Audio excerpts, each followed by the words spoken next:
What is up, everyone? I'm the one, the only Jack Slater, aka the Comic Outlaw, and I hope your trays and your seats are in the upright position because today we're covering Lobo.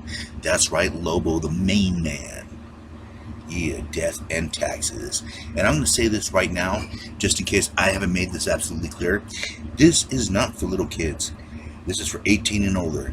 So if you're watching this right now, you need to slap yourself, turn off this channel, and go tell your mama. But anyways, we find ourselves with this woman. Her name's Ramona. She owns a unisex salon shop and as well as a bail bonds bounty hunting service. Now, this little punk here is from the IRC instead of the IRS. She owes an incredible amount of taxes.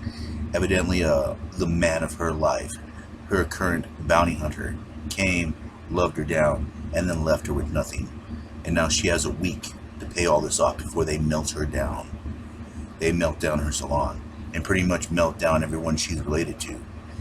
But which is good news since she has no relatives to begin with. But she does have one thing, one ace in the hole, you could say, a marker. Yup, the main man, Lobo himself, owes this woman a favor. And if you know anything about the main man, Lobo, you know that Lobo always pays his debts. He never welches. And that's the honor the main man has. He may not have much of anything else, but the main man does have honor. And in a last-ditch effort, she decides to call him in, to call Lobo in. And what's Lobo doing, you may ask? He's right now skeet shooting at a maximum security prison. That's right. They take the worst of the worst. The pedophiles, the criminals, the psychotics. Basically, the psychotics not working for the galactic universe, of course. And they put them on this target. They launch them out. And of course, Lobo gets to take pot shots at them, which Lobo was having a damn good time doing. He also has a deal worked out with the warden that he's picking up one of the prisoners for transfer for a quick 50,000 credits, which the main man needs, because he's not exactly flowing in the fundage right now. So Lobo is off to get his prisoner, and he finds out they've kind of double-crossed him. They've taken that prisoner and they decided to put him on the skeet shoot and not tell Lobo.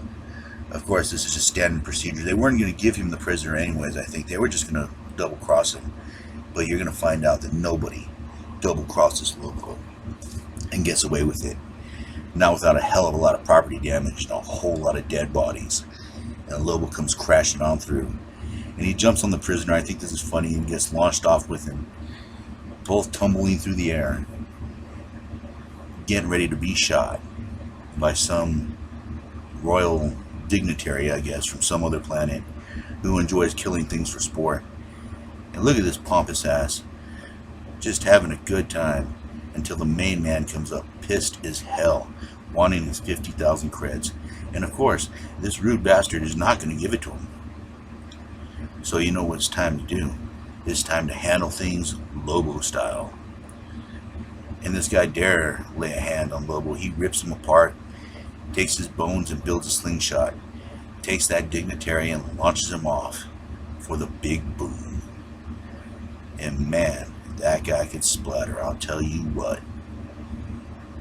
And basically it makes Lobo feel a little better, but since he has no money, he's really, really pissed off. But in order to get out of this, he pulls out a card saying diplomatic status, immunity, temporarily.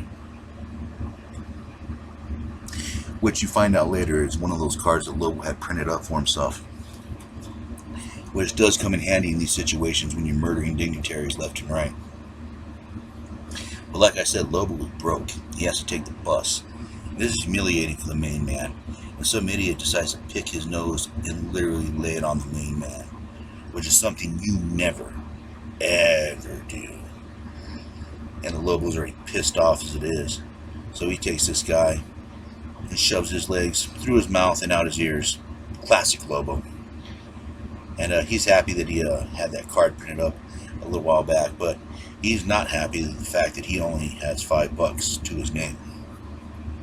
And he needs to make some cash quick. But in the middle of trying to figure it out, Lobo gets a fax. Yes, he has some kind of fax thing installed into him, and he realizes that a marker is being called in. And he just gets pissed as hell, because on top of everything else, on top of not having any money, on top of losing his prisoner, he has to go and help someone else. So he tries to explain to the bus driver that he needs to go to a certain area, tries negotiating, tries talking nicely, but the bus driver doesn't want to. So Lobo does it his own way, throws him out, and splatters his head on the wall. And Lobo takes over driving, and it's off to Ramona's to go find out what he needs to do in order to clear this marker. And of course he shows up, and immediately everyone has to go to the bathroom. I wonder why. And she's a little surprised that Lobo came, but we know that the main man has honor. And once he owes someone something, he will pay it back. Or at least kill everyone in his way. So they're basically going over the plan, what's going on. You know, the fact that she's going to die soon, and that she needs him to take care of this situation, to find her old boyfriend who took all her money, and to bring him back, dead or alive. And this is just kind of the overview of what happened. Rude romance. And I guess this guy's the 3 input man, so I'll leave that for you guys to figure out what that means. But anyway, she kind of explains that this guy was her main bail bondsman. They used to go out on cases together. Extremely violent, loves the bongos, you know, started working for her. Eventually, you know, they hooked up, and she felt like a little schoolgirl, you know, like she had dreams of spending her life with him, going across the galaxy, killing criminals, kicking ass, cashing checks. But that wasn't to be. For one night, one day she wakes up and he's not there, and he cleans out everything, takes every dime from her, and leaves her in an audit, the situation that she's in now. So this is the guy that Lobo has to find, and he's not really hiding. The idiot actually used all the money to go on some kind of Mambo Mayhem review.